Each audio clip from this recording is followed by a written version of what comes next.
Apa itu sunnah? Sunnah adalah perkara yang kalau kita kerjakan, kita dapat pahala. Kalau kita tinggalkan, tidak berdosa. Tapi kita sambungkan, sunnah itu nyambungnya ke siapa? Ke siapa? Dan apa yang kita dapat? Di balik pahala itu pahala. Tapi di balik itu apa? Azim yang Allah janjikan lewat Quran. Sunnah itu nisbahnya kepada Rasulullah.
إماما أباه إلى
فرج علينا والمسلمين يا أرحم الراحمين.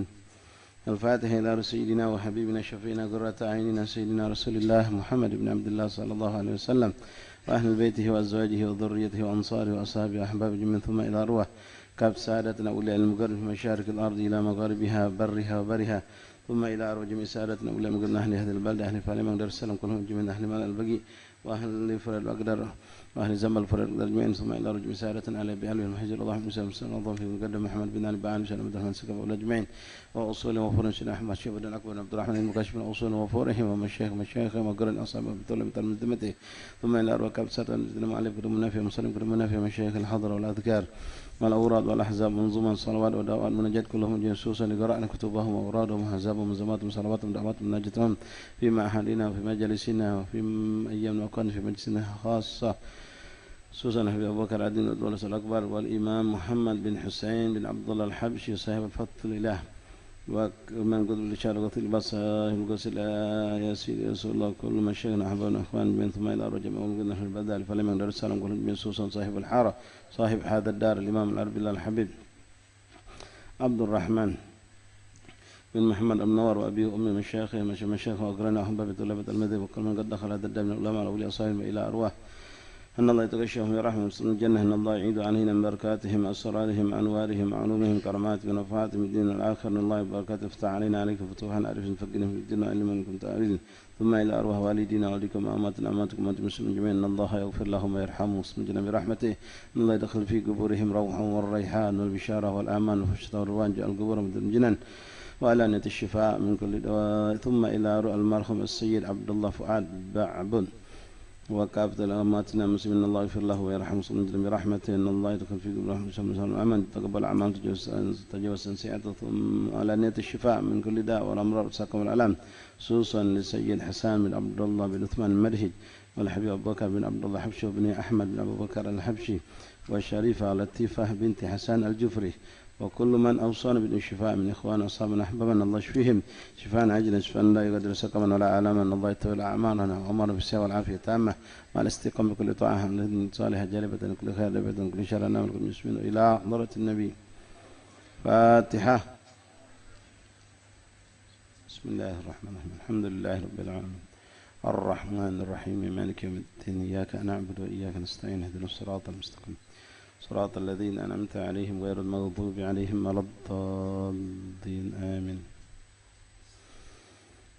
بسم الله الرحمن الرحيم الحمد لله رب العالمين وبه نستعين على أمور الدنيا والدين وصلى الله وسلم على خير خلق الله أجمعين سيدنا ومولانا محمد صادق الوعد الأمين وعلى آله وصحبه حق قدره ومقداره العظيم نوينا تعلم التعليم والإفادة والاستفادة والنفع والانتفاع التذكر التذكير الحث على التمسك بكتاب الله وسنة الرسل والدعاء إلى الهدى والدلالة على الخير ابتغاء مرضات الله وقرب وثوابه اللهم أغننا بالعلم وزينا بالحلم أكرمنا بالتقوى جملنا بالعافية يا أرحم الراحمين اللهم جملنا بالعافية والسلامة حققنا يا الله بالتقوى مع الاستقامة وأعد نجيبة الندامة يوم القيامة اللهم رب زدنا علما ويقينا وارزقنا فهما اللهم ارزقنا فهم النبيين وحفظ المرسلين وإلحامك إلحام الملائكة المقربين سبحانك لا علم لنا إلا ما علمتنا إنك أنت العليم الحكيم وتب علينا يا رب إنك أنت التواب الرحيم اغفر لنا وارحمنا وأنت خير الراحمين وانصرنا عنكم الكافرين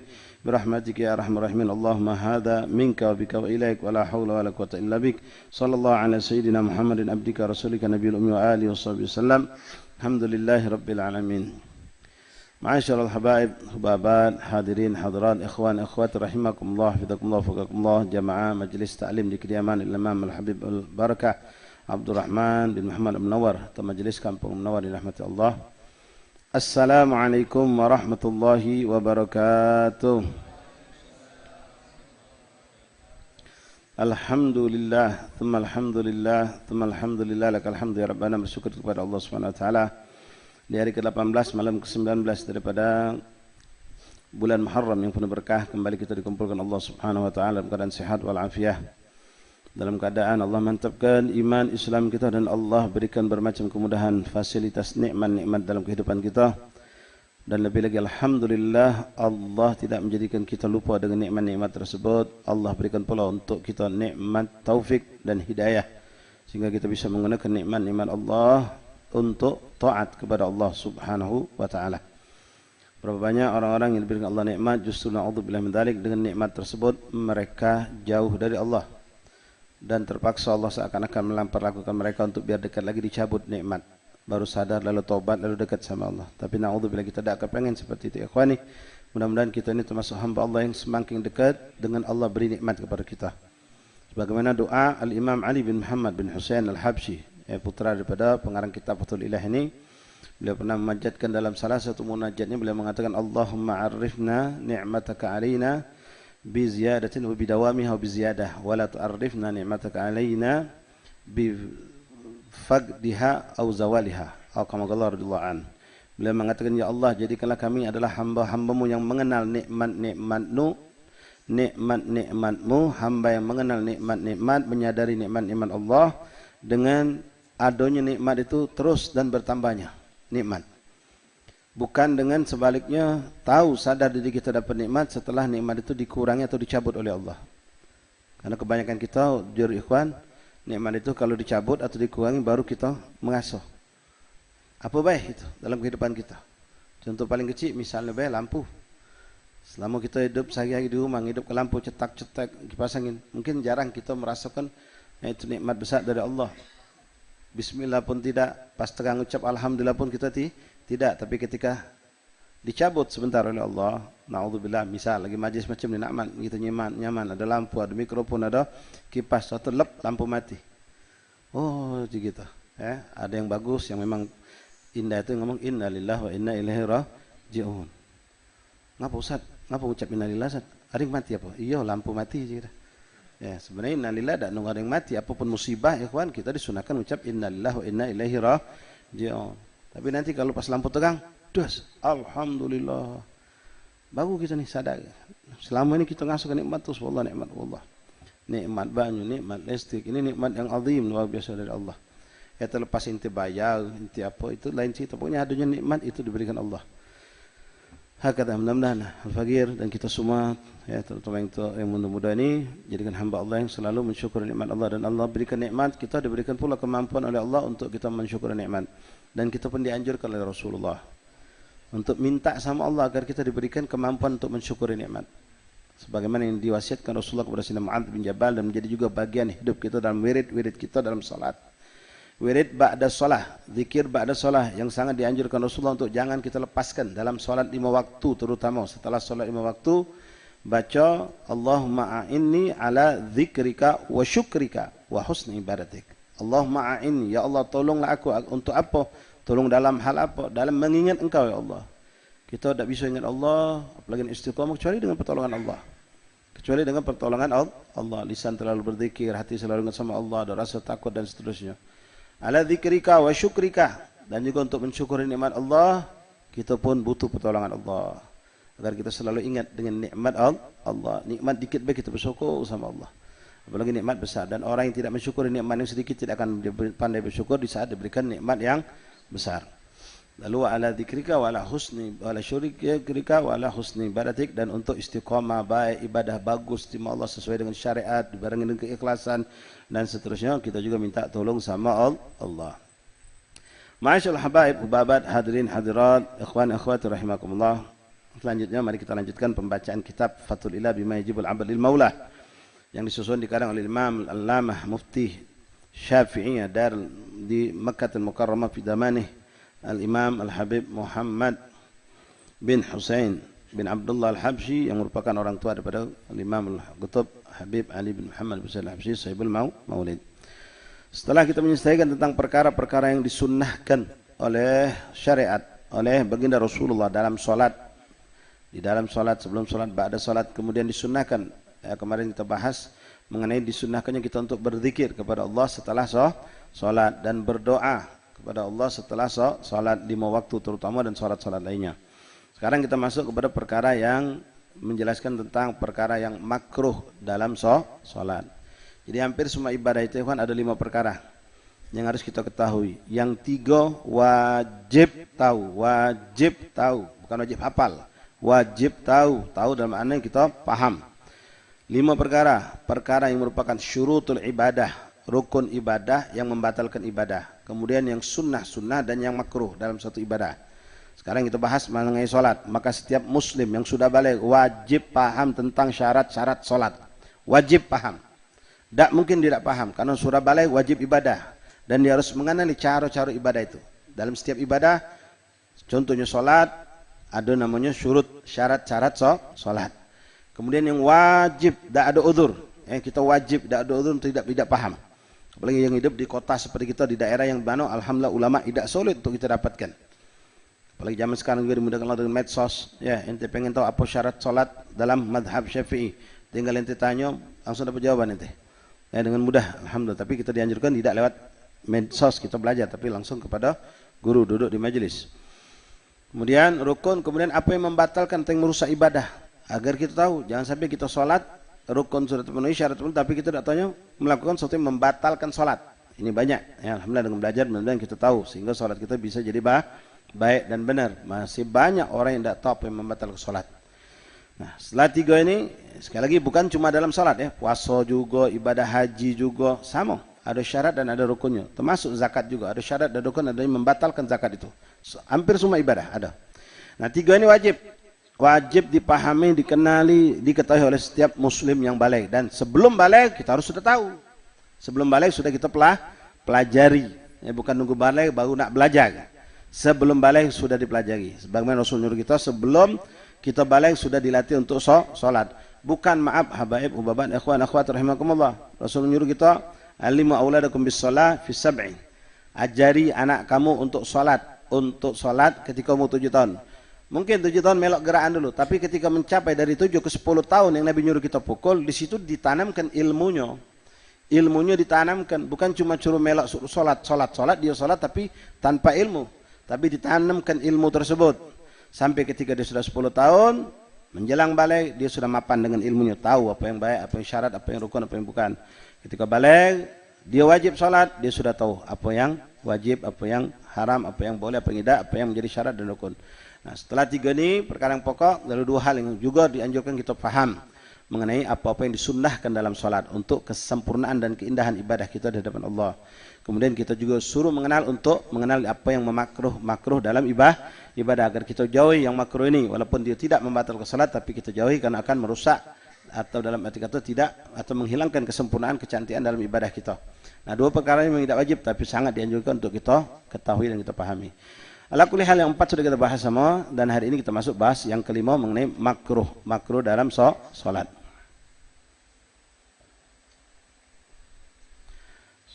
Makruh dalam bahasa kalau kita belajar ilmu fikih, ilmu fikih, bismillah.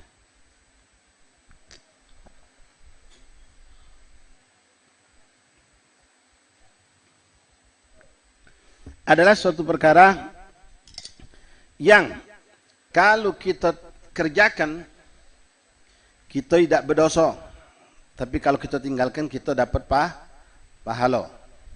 Balikan daripada sunnah. Ini kepahaman yang kita pelajari ketika masih dasar ilmu atau untuk orang awam. Apa itu sunnah? Sunnah adalah perkara yang kalau kita kerjakan, kita dapat pahala. Kalau kita tinggalkan, tidak berdosa. Nah, ini pemahaman orang awam ini ya silakan, memang benar. Di kitab-kitab dasar selalu menjelaskan seperti itu. Apa itu sunnah? Sunnah adalah pekerjaan, suatu perkara yang kalau kita kerjakan, kita dapat pahala. Kalau kita tidak kerjakan, kita tidak berdosa. Sehingga akhirnya dengan pemahaman ini orang nyepele ke sunnah. Tidak apa-apa, berdosa tidak juga, tidak ngawi ke. Ya, tidak digawi, tidak berdosa juga. Kita ngotot melakukan sunnah, takut aneh, bukannya wajib, sunnah juga itu tuh. Dianggapnya pahalanya kecil. Wallahi ikhwani na'udzubillah. Ini kalau kita punya pemahaman sampai seperti itu, langkah buruk keadaan kita. Itu untuk orang awam, waktu kita baru belajar masih dasar. Tapi kita sambungkan sunnah itu nyambungnya ke siapa? Ke siapa? Dan apa yang kita dapat di balik pahala itu pahala, tapi di balik itu apa? Azim yang Allah janjikan lewat Quran. Sunnah itu disebahnya kepada Rasulullah. Apapun yang kita kerjakan dari sunnah Rasul, Rasul pasti gembira, pasti senang, dan menyebabkan kita bakal dekat sama Rasulullah. Dekat sama Rasulullah beri kedekatan yang pasti dengan Allah. Bahkan menjamin untuk kita Rasulullah SAW bahwasanya beliau cinta sama kita. Kita cinta sama dia dan akan kedekatan kita sama beliau. Banyak hadis menyebutkan, di antara yang mungkin paling sering kita dengar, man ahya sunnati faqad ahab bani. Siapa menghidupkan sunnahku, berarti orang itu cinta kepada aku. Waman ahabbani kana ma'i fil jannah. Siapa menghidupkan sunnahku, dia bakal sama aku di surga. Nah, ini mafhum hadis ini, mantuknya itu yang terucap dari Rasulullah seperti itu. Siapa yang menjalankan sunnahku berarti dia cinta sama aku. Berarti, afwan ikhwan, ini bukan satu yang berlebihan. Kita bisa pahami kebalikan kalam Rasulullah, berarti yang tidak menjalankan sunnahku, tentu tanpa udzur. Sengaja dia tidak mau menjalankan, berarti tidak cinta sama aku, kata Nabi. Na'udzubillah min dzalik. Ini bukan perkara kecil, ikhwani. Bukan perkara yang kecil. Pahami ini kalimat. Mantuknya hadis itu memang Rasulullah kata, man ahabbani faqad, man ahya sunnati faqad ahabbani. Siapa menjalankan sunnahku berarti untuk cinta sama aku, kata Rasulullah. Berarti pemahaman kita bisa dapatkan dalam kaidah ada mantuk, ada mafhum. Kepahaman kita dari ucapan ini, siapa yang tidak menjalankan sunnahku berarti seakan-akan tidak cinta sama aku, kata Rasulullah. Ini yang meninggalkan memang tanpa udzur, mampu untuk melakukan sunnah Nabi tapi tidak dikerjakannya. Ini wong jangan ngaku-ngaku cinta sama Nabi. Jangan ngaku-ngaku cinta sama Nabi. Nah, kalau kita sudah diakui kita mencintai Rasulullah, wallah azim. Lalu Nabi memberikan kabar gembira. Faman ahabbani kana ma'i fil jannah. Shallu ala Nabi. Siapa yang cinta kepadaku, kata Rasulullah, maka dia akan bersamaku pada hari kiamat. Bahkan kecintaan Allah pun kepada kita ikhwan didapatkan apa? Dengan sunnah. Ya. Tidak ada satu amalan, kata Allah Subhanahu wa taala dalam hadis qudsi, yang dilakukan oleh hambaku setelah mereka melakukan yang wajib kecuali an-nawafil. Melakukan yang sunnah-sunnah. Hatta uhibbah. Gara-gara melakukan yang wajib plus yang sunnah sampai aku akan cinta kepada hamba itu, kata Rasul, kata Allah. Idza ahabtu bi, kalau aku sudah cinta sama hambaku tersebut, kata Allah, aku jadikan pandangannya sebagaimana pandangan aku, pendengarannya seperti pendengaran aku, arti langsung diberikan Allah kelebihan. Ini dalil tentang karamatul aulia. Aulia itu mendapat karamat karena istiqomah menjalankan sunnah Rasul setelah mereka melakukan yang wajib wajib. Wa basarul yabsuru bihi wa sami'al ladzi yasma'u bihi. Pandangan, telinga, ucapan, tangan, semua itu jadi berkah. Diberikan Allah kelebihan yang tidak didapatkan oleh orang-orang yang meninggalkan sunnah-sunnah Rasulullah sallallahu alaihi wasallam. Ikhwani rahimakumullah. Bahkan Allah mensyaratkan dalam ayat Al-Qur'an, "Qul in kuntum tuhibbunallaha fattabi'uni." Nabi tidak ngomong tabi'uni dalam urusan yang wajib. Ya, bahkan kita lebih paham kita kalau wajib tidak usah disuruh, kita memang akan melaksanakan itu sesuatu yang wajib.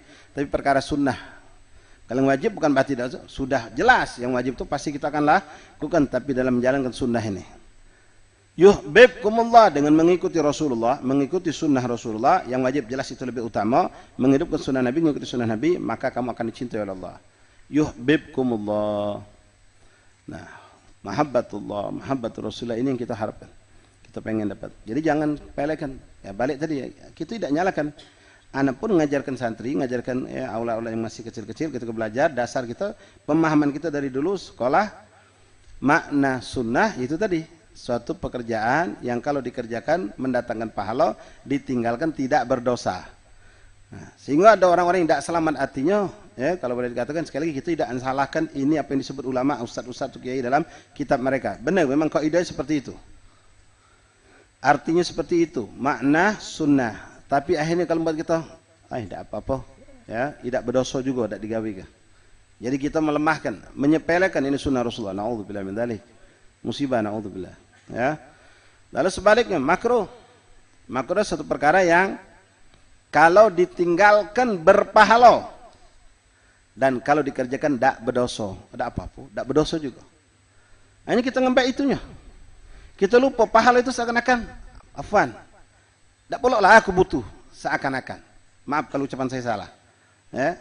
Gala-gala dong pele ke makruh. Makruh juga, tak dosa juga. Makruh cuma. Tapi kan kita pahami definisi itu mengatakan makruh adalah kalau kau tinggalkan berpahala. Jadi seakan-akan ketika kita melakukan tetap bertahan dengan kemakruhan tadi, dengan pandangan kita tak apa-apa, tak berdosa juga. Kita seakan-akan aku tak butuh pahala seakan-akan. Maaf. Kita mengatakan kenapa Allah menjanjikan kalau kamu tinggalkan kamu dapat pahala. Tapi masih kita gawe ke? Sekarang kita tidak butuh pahala. Biarlah aku ngembek ini be. Dengan kita terdoktrin dengan makna kalimat tadi tidak berdosa. Nah, sama ikhwani. Makruh itu apa? Suatu perkara yang dibenci oleh Rasulullah. Tak disukai oleh Nabi Muhammad. Loh kok inti kerjakan? Kok saya kerjakan? Salaf itu tidak akan melakukan suatu perkara yang makruh kecuali kalau sudah itu benar-benar kepepet. Perkara itu kepepet baru mereka terpaksa melakukannya. Dan mereka pun malu ikhwan. Macam kita nih. Melakukan yang haram, kita malu juga uang. Salaf dulu, wallahi ikhwan. Sampai sekarang pun, kita dapat masih banyak orang soleh. Melakukan yang makruh itu, mereka malu di depan uang banyak. Malu di depan uang banyak. Melakukan yang makruh, bukan yang haram.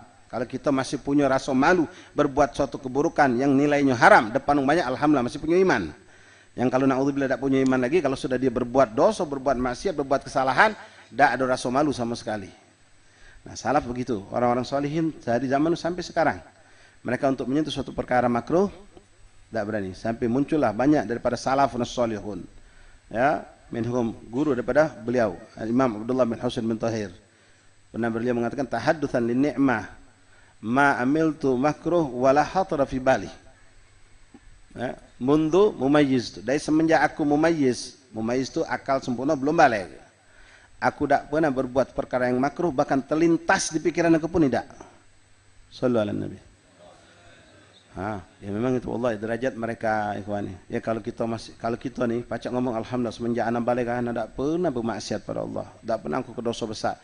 Mungkin ada yang mampu mengucap seperti itu kalau ya diberi Allah kemampuan. Tapi ini sampai derajat makruh pun terlintas pun tidak kata mereka. Subhanallah. La ilaha illallah. Bahkan wakam nasalihin ikhwan kalau melakukan suatu makruh itu seakan-akan itu suatu perkara dosa buat mereka. Seakan itu suatu perkara dosa. Yang di mata mereka sunnah adalah seakan-akan wajib buat mereka. Sehingga kalau mereka lupa meninggalkan sesuatu yang sunnah, lupaan atau sampai terlepas satu sunnah itu, wah gelisah mereka. Seperti kalau kita orang awam nih meninggalkan sesuatu yang wajib, gelisah kita. Yang memang punya iman, yang masih punya iman, meninggalkan sesuatu yang wajib, gelisah. Terbebani dosa itu. Macam ya Allah mana gitu. Ya. Tapi orang solihin, syawakala mereka meninggalkan yang wajib, meninggalkan yang sunnah, gelisah mereka. Ya, macam siwak, sunnah, mereka selalu bawa. Suatu hari mereka ke masjid, lupa bawa siwak. Dibolehkan pakai baju, dibolehkan pakai sapu tangan. Mereka lakukan. As-siwak walau bi'atrabit thawb, sering diucapkan oleh ulama. Bersiwaklah kalian walaupun dengan ujung pakaian, tapi bukan tiap hari. Ya, pas tak katik, pas lupa. Tapi mereka masih ya Allah, masih tak nyaman. Kali itu maghrib sampai isya, ada yang mereka biasa duduk maghrib sampai isya itu tak sebalikan, sampai isya baru balik, tahan balik untuk ngambil siwak tadi. Walaupun sebenarnya bisa digantikan dengan, tapi saking tadi itu ngasuh tidak sempurna, ngasuh tidak sempurna. Wahakada, banyak kalau kita buka cerita para salafun salihun. Mari ikhwan, terutama antum syabab, akhwan, akhwat yang kita masih muda-muda, dari muda inilah. Jadikan sunnah itu hidup bersama kita sampai sunnah itu melekat pada diri kita, sampai sunnah itu cinta sama kamu. Yang makruh yuk kita tinggalkan dari masih muda inilah. Kalau maaf kalau kita sudah umur di atas 40, apalagi sampai tembus nanti masa kuhulah, umur 55 sampai ke pucuk 60, itu lebih sulit untuk meninggalkan perkara yang sudah menjadi kebiasaan kita dari perkara yang makruh. Imam Haddad yang ngomong bukan saya. Imam Haddad yang ngomong buka silakan kitab Sabil Iddikar. Ya, kalau waktu sudah banyak mil condongnya ke kiri atau banyak melakukan hal-hal yang buruk sampai umur 40, maka untuk membelokkan lagi itu sulit kata Imam Haddad. Lebih sulit lagi kalau sudah tembus masa kuhula. Kuhula itu menjelang nak tua. Masih dia condong dengan yang buruk-buruk, perkara-perkara yang buruk tadi walaupun bukan yang haram, apalagi yang haram, naudzubillah min dzalik. Ini orang tidak mau kembali untuk lurus ke kanan, maka dia akan lebih sulit lagi untuk kembali. Illa bi'aunillah. Kecuali kalau Allah ngendai memang itu hamba, tidak ada bisa yang menghalanginya. Boleh jadi orang itu taubat di umur 70, 80, boleh jadi. Tapi kita kepengen insyaAllah dari sebab, dari mudah, kita sudah lurus, lempeng, menjalankan apa yang diridhai Allah. Mari ikhwan cintai Rasulullah dengan menjalankan sunnahnya. InsyaAllah Allah tambahkan lagi sunnah pada diri kita. Ya. Mulai dari tidur sampai tidur lagi. Ya, tidur sunnahnya apa baik kita kerjakan. Antum insyaAllah semua sudah paham, sudah tahu. Macam kita cari gampang. Di majelis sering disampaikan oleh para guru-guru kita. Nah sekarang pembahasan mengenai sunnah dan makruh. Mengenai makruh dalam salat. Bismillahirrahmanirrahim. Alhamdulillahirabbil alamin. Allahumma shalli ala sayyidina Muhammad wa ala sayyidina Muhammad. Faslun. Yukrahu bis sala'il iltifat wa huwa yudafi'ul ahwal au wa huwa itu orang yang sedang salat itu yudafi'ul ahbath, menahan hadas. Au bi hadratit ta'am au syarab. La ilaha illallah. Yatuqu ilaih. Sekarang sebelum kita mulai ini boleh dicatat ikhwan, terutama ikhwan akhwat yang muda-muda ya. Makruh dalam salat, makruh dalam ibadah apapun secara global, secara ijmal. Ulama selalu mengatakan meninggalkan apapun sunnah Rasulullah dengan tanpa udzur masuk dalam hukum makruh. Ya. Jadi yang kita tahu kemarin 300 sunnah disebutkan, berarti tinggalkan sikok baik daripada sunnah tersebut, maka hukumnya di sini Nabi Muhammad tidak memperpanjang. Ya, beliau tidak memperpanjang menjelaskan tentang perkara yang makruh. Kalau diperpanjangnya beliau akan ungkapkan lagi dari awal.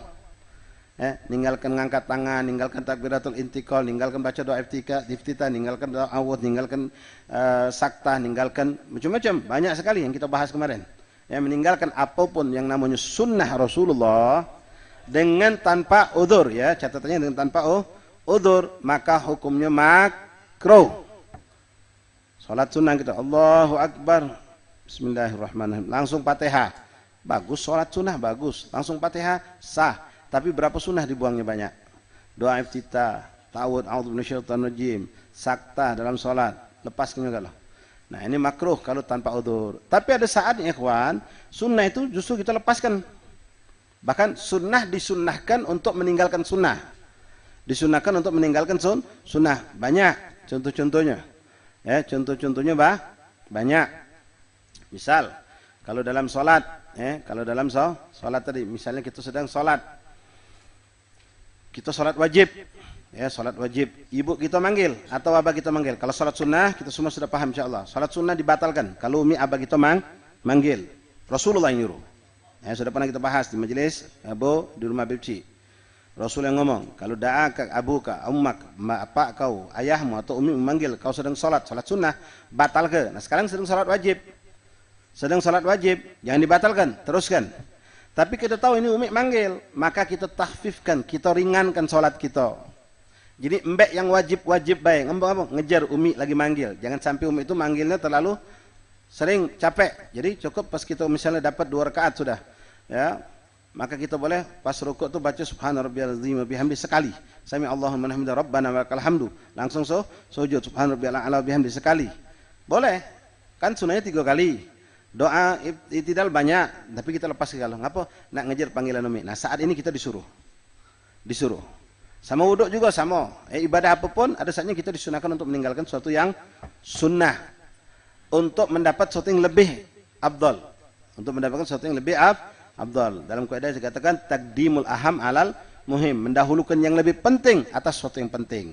Ini penting sunnah Nabi, tapi ada sesuatu yang lebih penting lagi yang harus kita saat itulah lakukan. Saat itu kita lakukan. Ma'asyal ahbab rahimakumullah. Jadi meninggalkan apapun bentuk sunnah Rasulullah dalam salat tanpa udzur hukumnya makruh. Lalu beliau tambahkan sini wa yukrahu fi shalah iltifat. Makruh dalam salat ngelirik, noleh. Noleh di sini ulama ada mengatakan noleh memang nolehnya dengan kepala. Noleh lagi semayang noleh. Aduh. Aduh, yang mana lagi semayang. Nggak lagi. Syahid nah, anda pernah nyaksikan? Wong yang macam itu salat. Naudzubillah, wallah ikhwan. Sampai wong itu sudah dewasa, sudah punya anak, sampai punya bini. Jadi kebiasaan sudah. Ada lagi yang kebanyakan kita tidak sampai tertoleh. Tapi mato yang lagi semayang. Siapa masuk? Apalagi kalau model masuk langgam pakai sendal mahal. Mayang paling belakang, sop belakang dia. Jingoknya siapa yang mentu duluan tadi? Gogop dia sendalnya pecah lagi kakek. Nah, ngelirik tak boleh, Pak. Makruh ngelirik dengan mato. Walaupun mato ini, puteran biji mato inti puter, dipacak muter biji mato inti. Kedipan mato ini tidak membatalkan sholat. Tapi kalau sengaja makruh, Kalau bermain haram. Nah, kalau noleh,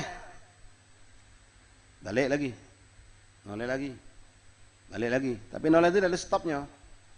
Balik lagi stop, terus lagi noleh lagi. Itu tidak batal. Tapi kalau noleh sampai gerakannya 3 kali betul-betul batal. Lalu yang makruh lagi wahwa bidafil akhbathain, wong yang sedang kebelet nahan, salat nahan kentut, salat nahan kencing, salat nahan BAB, makruh. Ngapa? Ya bukan takut musibah lagi salat berdeput, bukan. Makruhnya menghilangkan kekhusyuan salat. Lihat kalau sudah salat lagi kebelet kencing tenang, goyang-goyang badannya. Imam biasa maca kuliah maghrib, ini termaca hal ataka halal hadithul ghasya. Jadi tambah lagi. Makruh. Jadi bagusnya gimana kalau kita nak salat, terasa pengen koyo kelah dulu. Pukul lagi tak lemak, pengen buang angin, buang kelah dulu angin itu. Mbak wuduk lagi cepat. Illa kecuali kalau misalnya baik kepepet ini waktu tinggal sedikit. Kalau aku koyo dulu BAB dulu mbak wuduk lagi, semayang aku pacak lewat.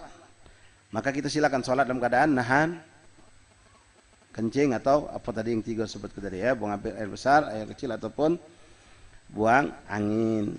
Itu makruh. Hukumnya makruh.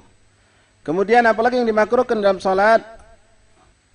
Au bihadratit ta'am au syarab yatuku ilaihi. Makruh juga sholat di hadapan kita ada makanan atau minuman.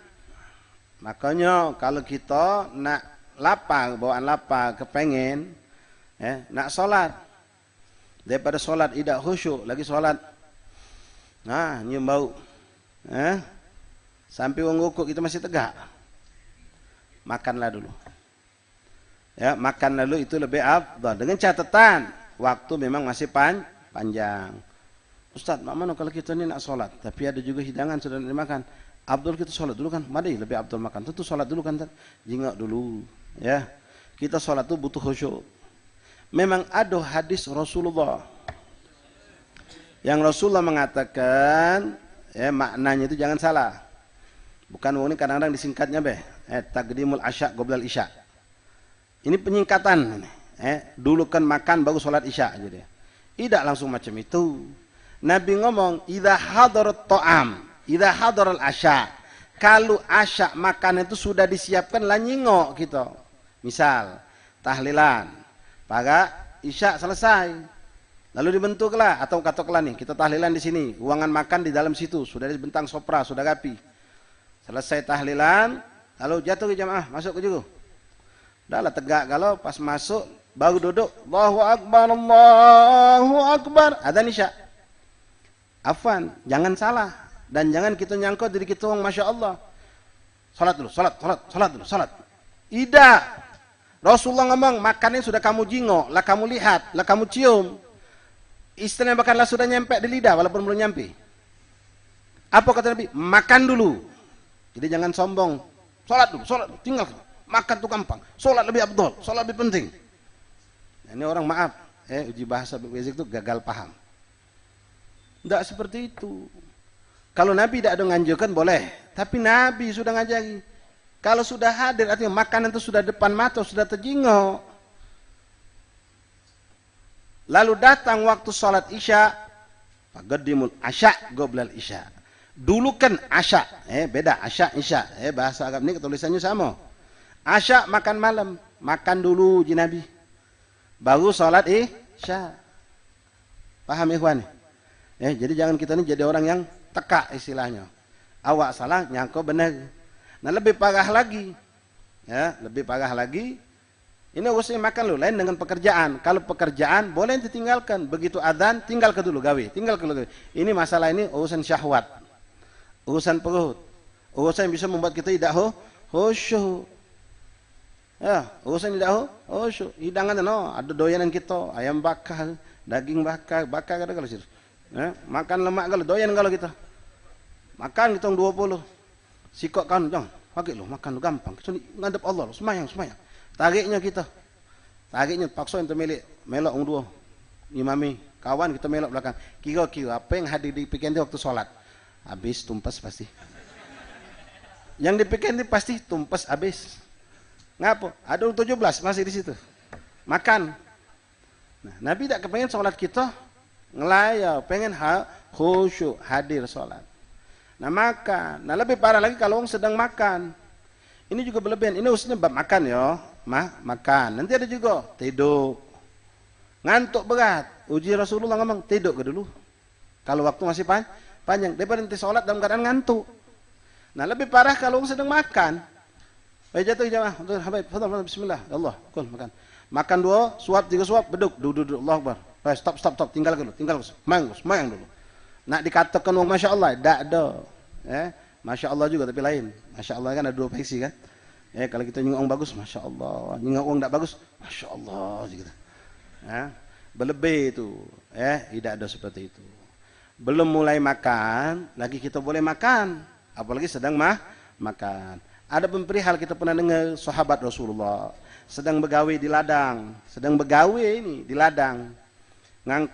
Ngangkat cangkul, pas naik ke pucuk, terdengar adzan. Allahu Akbar. Idak diayun ke depan, langsung lempar ke belakang. Tak galak dia nuruskan gawe ini. Memang benar, gawean. Tapi kalau urusan ini tadi, dah. Ya, kalau gawean tinggalkan, kejar sholat.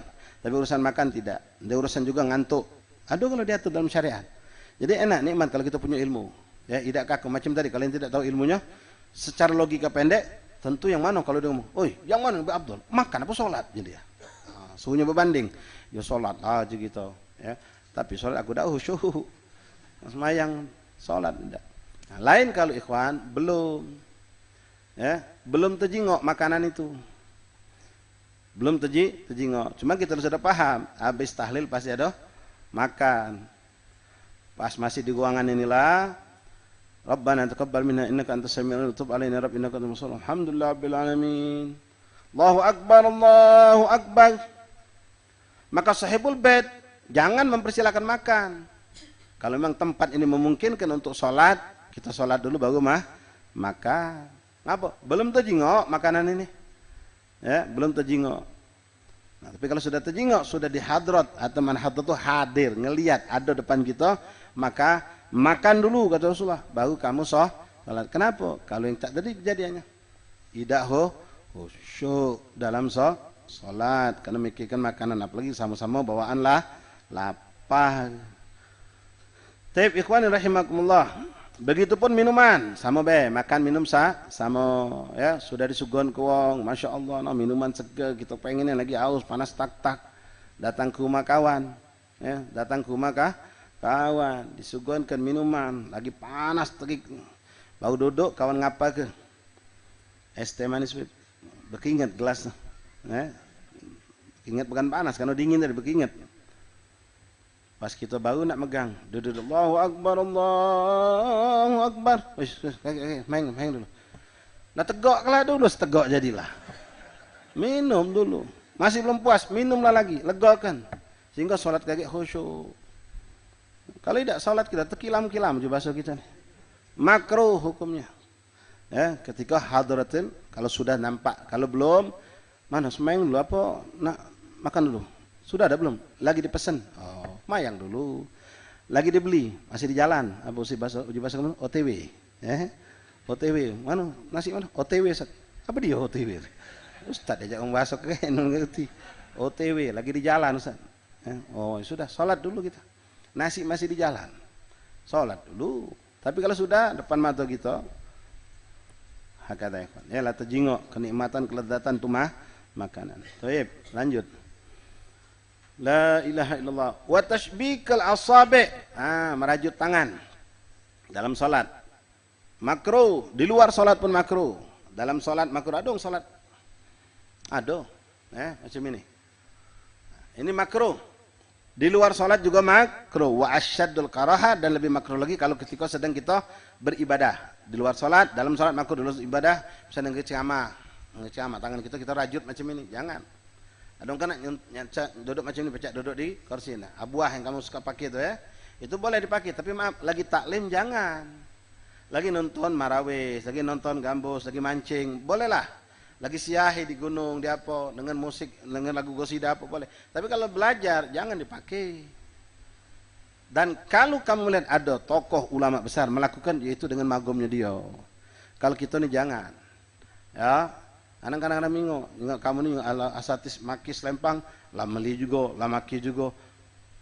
Siapa kita, siapa mereka? Yang asatis model kami belum pantas untuk melakukan hal itu ketika taklim. Ya, ketika taklim tidak pantas. Taklim duduk benar nyilo, atau lebih abdul lagi duduk tawaruk awif tirosh, itu lebih abdul lagi. Nah, tashbik ya, atau jengkul bena macam ini kita galak ya, megang lutut. Ini makruh, tapi kalau kita temu kedua ini atau kita pegang macam ini tidak apa-apa. Nah, macam ini yang makruh. Banyak faktor makruh itu. Pertama, tanpa alasan apapun, kalau Nabi sudah ngomong makruh, ya sudah makruh, jangan dilakukan. Namun ulama mengatakan di antara itu merajut dua tangan menutup rahmat Allah. Artinya kita ngunci seakan-akan, ya. Wallahu alam. Makruh hukumnya karena tashbik ini juga serupa dengan cara berdoanya wong kafir. Wong kafir doa macam ini. Ya, makanya ketika sunnah wudhu itu menyela-nyelai jari itu begini dapat, tapi lebih abdal hitam ketemu putih. Agar kita tidak tashbik terjadi tadi itu. Ya. Nah, bahkan wallahu a'lam katanya asbab, tapi memang qadarullah sudah Allah netapkan dari zaman dahulu kala, bahkan sebelum terjadi alam ini Allah sudah netapkan tentang sebab masuk Islamnya Sayyidina Umar. Ada dua Umar, ya. Abu Jahal namanya Umar juga, Amr bin Hisham. Amr bin Hisham cuma panggil Umar juga, Amr. Sayyidina Umar bin Khattab. Dua orang pembesar kafir Quraisy yang saat itu ada di dekat Ka'bah. Rasulullah minta, ya Allah, muliakanlah Islam ini dengan salah satu. Nabi tidak minta dua-duanya, salah satu dari dua Umar tadi. Kata ulama, waktu itu Abu Jahal sedang duduk macam ini tangannya. Rasulullah tidak ngomong minta Umar bin Khattab radhiyallahu anhu yang masuk Islam, tidak. Ada Umarin, antara dua Umar. Nah, Abu Jahal tangannya macam ini, kata ahli syiar. Ya. Sayyidina Umar tangannya tidak terajut macam ini. Maka orang yang terpilihlah dia tadi. Ini sekedar asbab. Yang jelas memang sudah ketetapan Allah, yang terpilih adalah Sayyidina Umar bin Khattab radhiyallahu anhu.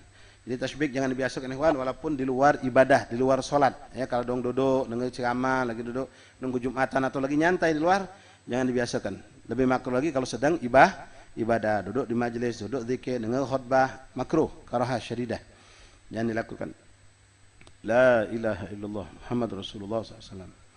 Waraf'ul basari ila sama', makruh. Lagi salat nyengok ke pucuk, lagi salat nyengok ke pucuk, makruh. Salat itu mandang ke tempat sujud. La ilaha illallah. Kecuali ada hajat. Kalau ada hajat itu seperti saya katakan tadi, meninggalkan suatu sunnah karena hajat, karena ada uzur, tidak apa-apa. Kita lagi salat, nyengok anak kita di tangga. Kalau salat sunnah batal ke? Kenapa? Tidak bakal khusyuk kita salat. Ini budak di tangga, budak kecil. Berdua pula. Nah, budak kecil.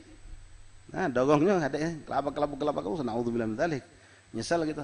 Lain kalau salat wajib. Bahkan salat wajib pun kalau memang kita khawatir benar, batal ke tidak berdosa. Batal ke tidak berdosa. Tapi kalau salat sunnah silakan. Kalau enggak sesuatu yang berbahaya. Lagi salat nyengok gitu. Nyengok lagi. Khawatir gitu nih. Ya. Boleh. Tapi kalau memang daripada kalau salat sunnah sekali lagi, salat tidak khusyuk dengan kita ngelihat lagi, salat ngelihat lagi, ya sudah batal ke. Selamat ke, aman ke dulu. Baru kita ya, macam mahat lagi salat, ya, bayi atau cucun kita atau anak kita pucuk ganjang lagi salat, kita samping ganjang itulah. Budak ini lagi waktu kita lagi salat baru mulai, ya, jida umi lagi salat, budak ini lagi tidur. Pas kita baru dapat 2 rakaat atau bangun, nah bergolong, berputar lagi, ngegek lagi, sampai tertoleh kepala kita, takut digelabuk nyampak. Nah, itu keadaan seperti itu, udzur namanya, tidak apa-apa. Pas kita nyengok masih aman, kita terus ke sholat, ya masih jarak jauh atau ada guling ngalanginya. Tapi kalau kita kondisi tidak aman, daripada budak ini nyampak, terjadi sesuatu yang berbahaya buat dia, ya batal ke kalau sholat sunnah. Kalau memang sholat wajib pun, kalau memang berbahaya nih, boleh dibatalkan. Wallahu a'lam. Taib, bismillahirrahmanirrahim. Terus,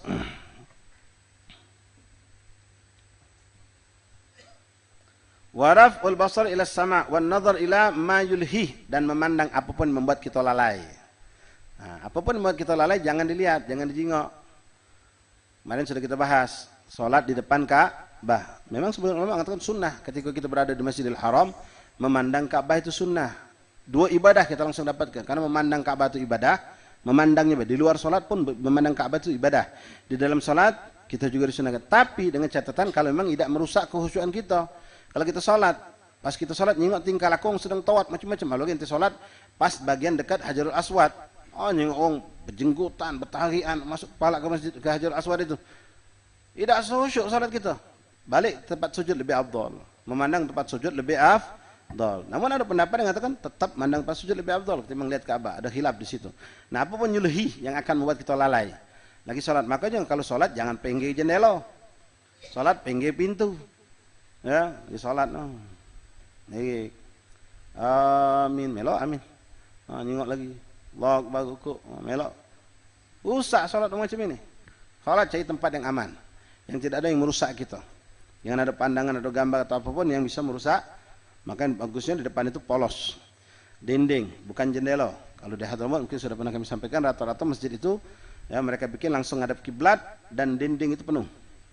Tidak ada jendela, rata-rata. Memang ada beberapa, tapi kebanyakan tidak ada jendela. Sehingga sholat itu tidak terganggu dengan pemandangan di depan. Kalau kita lagi sholat, ada motor lewat, wing, macam-macam lah. Itu bisa membuat kita tidak khusyuk. Nah, menjauhi apa yang bisa melalaikan kita dari sholat, membuat kita lalai. Wan nazar ila ma yulhi wa kaffu thawbihi wa sya'rihi, mengikat baju atau rambut sampai membuat kita dari itu susah bergerak. Rambut dikebat kencang-kencang atau baju yang sempit. Ya, baju sempit sehingga kita nak sholat tuh, ada orang kalau sholat sedikit-sedikit pas nak sujud naik baju, nak sujud nyinjit ke gamis. Nah, ini bisa membuat kita tak nyaman dalam sholat. Jadi makna kuf di situ mengikat atau membuat sesuatu yang sempit, membuat ikatan rambut membuat kita sempit, gerakan kita terganggu ataupun pakaian. Wa mas'ul ghibar jabhatihi, mengusap debu yang ada di kening. Kalau kita sholat mungkin bukan di rumah, bukan di masjid, bukan di sejadah. Ya, sholat tanpa sejadah. Sekarang tidak boleh pakai sejadah, tapi sudah lewat, masa itu sudah lewat ya. Sholat pakai sejadah misalnya. Nah, sholat atau kita kebetulan di pasir di mana? Macam kita dulu, ya alhamdulillah di Hadramaut di Tarim itu habaib kalau sudah Ramadan 10 terakhir, ya sangat terbolak keadaannya dengan keadaan kita di sini. Kalau sudah 10 terakhir itu penuh seluruh masjid itu, samping lubai ke jalan-jalan. Nah, jalan-jalan Tarim dulu, kalau sekarang sudah mulai dipasangi batu. Dulu masih pasir. Masih pasir. Jadi kalau kita sholat itu sudah. Kadang-kadang kalau kita santri-santri kalau rida ini kita bentangkan untuk sujud. Untuk sujudnya baik. Nah, tapi subhanallah, ini pernah kami ngerasa waktu kami sholat, waktu hadir khatam taraweh Masjid Segap. Jadi pas khotam Masjid Segap itu kecil, ikhwan, tidak ada lebih besar daripada ruangan ini. Mungkin separuh dari ruangan ini, bangunan masjid aslinya. Jadi luangnya ada lapangan sampai ke depan Rubat Tarim. Sholat sampai dekat pasar, panjang. Jadi pas kita sholat tadi, kita tadi itu samping kita wong Tarim asli. Yang dia tanpa bawa sejadah, tanpa bawa rida. Dia sholat tegak nyaman baik pojok pasir. Yang bersih, pasir tadi itu. Pasir jalanan inilah. Ya, pas kita sholat, samping dia, ya kita ini suatu kebaikan buat kita, hasanat gitu.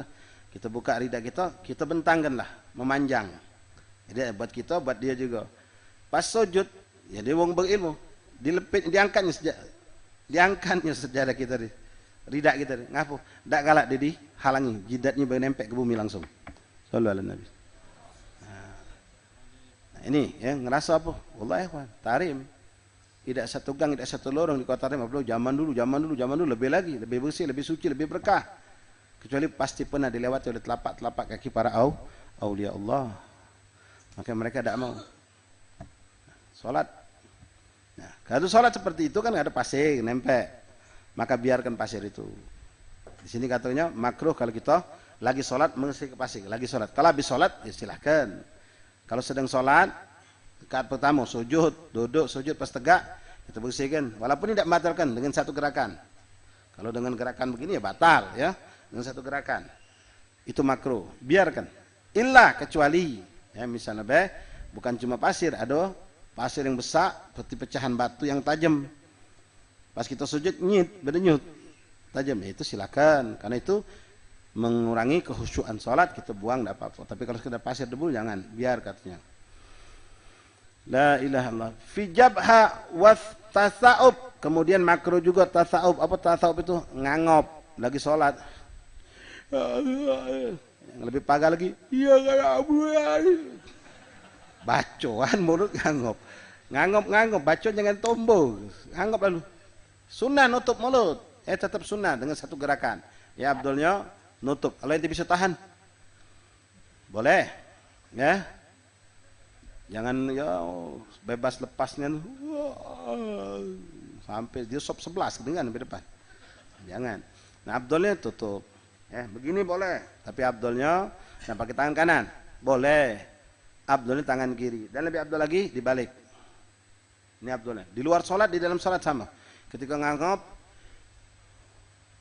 tutup. Dibalik dengan tangan kiri, dibalik begini. Yang putihnya tidak kita gunakan, tapi kita gunakan yang hitamnya. Kalau refleks kan kita kan tangan bawah, tangan kiri bawah, tangan kanan pucuk. Jadi refleks tangan kanan yang kita angkat. Silakan, tidak jadi masalah. Yang penting intinya pertama tutup, jangan terbuka. Jangan terbuka, makruh. Kemudian nutup tadi itu ya, kalau kita pakai tangan kanan begini juga. Pakai putih. Cuma afdalnya tangan kiri yang digunakan yang hitam ini untuk nutup mulut.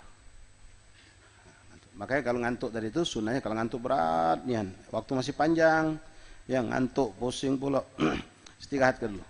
Tidur ke dulu sejenak, tak bangun ke, pastikan kita insya Allah bangun, sholat nanti tidak apa-apa ditunda. Misal isya, dhuhur yang waktunya panjang, tapi kalau maghrib jangan. Subuh jangan, karena waktunya sempit, nanti kelewatan sholat. Wal mubalaghah fi hifdzir ras fi ruku'. Terlalu berlebihan ketika merundukkan kepala ketika ruku'. Ruku' itu abdulnya begini kan, tapi ada orang sampai nunduk nian. Nah itu makruh juga. Ya, apapun yang berlebihan makruh. Wa wadha yadahi ala hasiratihi, salat ngengkeng. Salat ngengkeng, tidak pernah terjenguk gitu kan. Tapi ulama tidak nyebut kecuali memang ada ngawi kenya. Salat ngengkeng itu makruh. Wal busaq gibal wajhi wa an yaminih. Meludah ke arah depan makruh. Atau ke kanan, makruh. Lagi sholat, kadang-kadang ada sesuatu yang mengganjal. Lagi sholat, habis kondangan kamu. Habis kondangan, balik semayang zuhur di masjid, ya kawan. Lagi semayang, lidah nih bermain. Begawi dia, ngapa? Bentuk ke sisa daging, nyemil. Ada daging nyempil nih, antau gigi. Udah selesai bentuk dia, jangan ditelan. Kalau kamu telan batal, sayang saat mubazir. Batal. Jadi mana? Dikeluarkan. Cara mengeluarkannya gampang, ikhwan. Sudah posisikan di ujung lidah, bentuk sedikit. Embek, satu gerakan. Dua, selesai. Atau tempelkan. Biasanya kalau maaf ya, basah nempel ke sini, nempel, pindahkan. Atau boleh diludahkan, dikeluarkan, tapi jangan ke depan. Jangan ke kanan. Makruh. Kemana? Ke bawah. Atau ke kiri. Sunnahnya. Yang mengeluarkan kotorannya mungkin mengganggu ketika kita sholat atau kita khawatir kalau ketelan bisa membatalkan sholat. Wallahu a'lam. Sampai di sini dulu ikhwan, mengingat waktu ya sudah setengah 6. Insyaallah kita lanjut lagi pada pertemuan yang akan datang biidznillah subhanahu wa ta'ala. Wallahu a'lam bis-shawab. Bismillahirrahmanirrahim. Alhamdulillahirabbil alamin. Allahumma shalli wa sallim ala sayyidina Muhammad wa ala ali sayyidina Muhammad. Ya sayyidi ya Rasulullah ya man lahu jahu indallah innal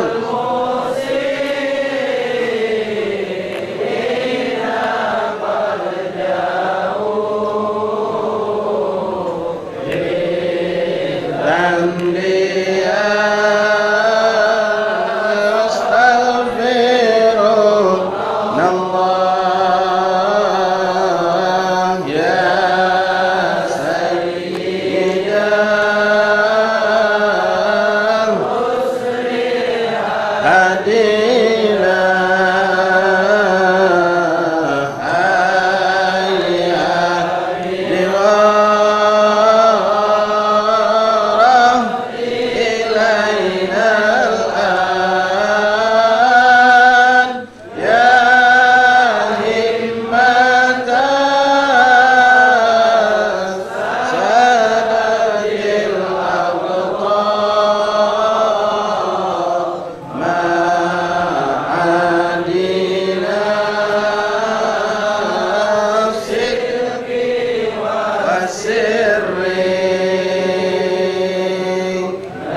والتقوى